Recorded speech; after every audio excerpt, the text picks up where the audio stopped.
Hello student, कैसे हैं आप सभी। उम्मीद करते हैं आप सभी अच्छे होंगे, स्वस्थ होंगे और अपने अपने पढ़ाई में व्यस्त होंगे। अभी जो आपको ये क्वेश्चंस दिख रहा है, ये सिंपल इंटरेस्ट का बहुत ही शानदार प्रश्न है, बेहतरीन क्वेश्चंस है और ये कॉम्पिटिटिव एग्जाम में बार बार ये क्वेश्चंस पूछे जाते हैं। खास करके अगर आप एसएससी सीजीएल एग्जाम की तैयारी करते हैं तो उसके व्यू से बहुत ही इंपॉर्टेंट ये क्वेश्चंस है।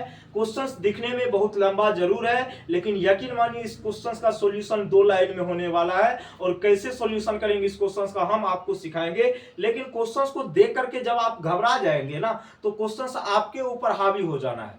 ठीक है, कभी भी क्वेश्चंस को अपने ऊपर हावी होने के लिए नहीं देना है।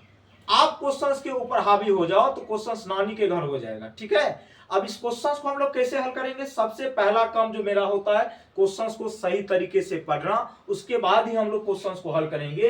क्वेश्चंस कुछ इस प्रकार है, कहा गया है शिवम कुल धन का एक योजना में निवेश करता है। शिवम नाम का कोई व्यक्ति है जो अपने कुल धन का क्या करता है, एक योजना में निवेश करता है। ठीक है, जो 6% प्रति साल, इस वर्ड को समझिएगा, 6% प्रति साल ब्याज अगले 3 साल के लिए, 9% प्रति साल ब्याज अगले 5 साल के लिए और 13% प्रति साल ब्याज से समय के लिए क्या करता है, निवेश करता है। और 11 वर्ष के अंत में उसे 81,600 रुपया ब्याज के रूप में क्या होता है, प्राप्त होता है। तो आपसे पूछा गया है शिवम के द्वारा कितना राशि निवेश किया गया था, मतलब प्रिंसिपल का वैल्यू आपसे पूछा गया है। तो मेरे मित्र समझना, यहां पे कहा गया 6% जो प्रति साल ब्याज मिलता है अगले 3 साल के लिए। ठीक है, आप कहेंगे सर बिल्कुल 6% जो ब्याज मिलता है, 6% ब्याज मिलता है, 6% प्रति साल, 6% प्रति साल ब्याज मिलता है अगले 3 साल के लिए और 9% ब्याज मिलता है प्रति साल की दर से कितने साल के लिए, 5 साल के लिए। तो कितने साल आपके हो गए, 3 और 5 8 हो गए, टोटल कितना है 11 साल। कितना है, क्योंकि 11 वर्ष के अंत में उसे 11,600 रुपया मिल रहा है। तो मतलब है कि जो पूंजी को कितना साल के लिए निवेश किया था, 11 साल के लिए। कितना साल के लिए, 11 साल के लिए वो निवेश किया था, जिसमें आप 3 और 5 8 हो गए हैं। तो 11 साल में कितना बचा शेष, 3 साल और बचा और इस शेष राशि को कितना परसेंट प्रति साल के ब्याज पे इन्वेस्ट किया है, 13%। ठीक है, अब आपका क्वेश्चन हो गया है क्लियर। ठीक है, अब समझिए 6% प्रति साल ब्याज की दर से 3 साल के लिए इन्वेस्ट किया, 9% ब्याज प्रति साल की दर से 5 वर्ष के लिए निवेश किया। ठीक है, और 13%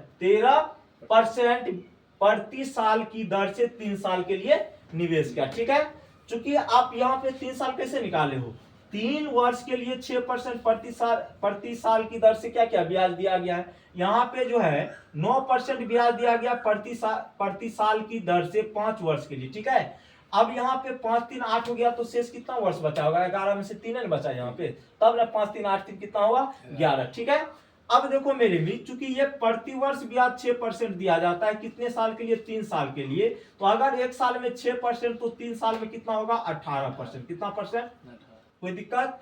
अगर 1 साल में 9% तो 5 साल में कितना परसेंट, 45% ब्याज मिलेगा, जाहिर सी बात है। अगर 1 साल में 13% ब्याज मिल रहा है तो 3 साल में कितना मिलेगा, 39% ब्याज मिलेगा। अगर हम यहां से टोटल ब्याज निकाल लेंगे तो टोटल निकालने के लिए क्या करना है, जोड़ेंगे सबको, तो कितना हो जाएगा जरा सा बताना। देखो ये जो हो गया 9 8 कितना 17, कितना हो गया 3 1 4, 1 कितना हो गया 5, 7 5 12, मतलब 102%। कितना परसेंट हो गया, तो परसेंटेज में हमें कितना ब्याज मिला, टोटल 102%। कितना परसेंट मिला हुआ, 102%। कितना परसेंट मिला, लेकिन यही 11 साल के अंत में कितना मिला है, 81,600 रुपया। कितना मिला है, 81,600 रुपया। कोई दिक्कत, हमसे पूछा गया धनराशि निवेश कितना किया गया था, तो मूलधन अपने आप में कितना होता है, 100%। कितना होता है बुआ, 100%। तो क्या हम यहाँ से 100% की वैल्यू नहीं निकाल सकते हैं, बिल्कुल निकाल सकते हैं और बेहतरीन तरीके से निकाल सकते हैं। ठीक ना, तो जिसका वैल्यू मुझे पता होता है उससे हम लोग डिवाइड करते हैं और जिसका निकालना होता है उससे हम लोग क्या करते हैं, गुना करते हैं। क्या करते हैं, गुना करते हैं।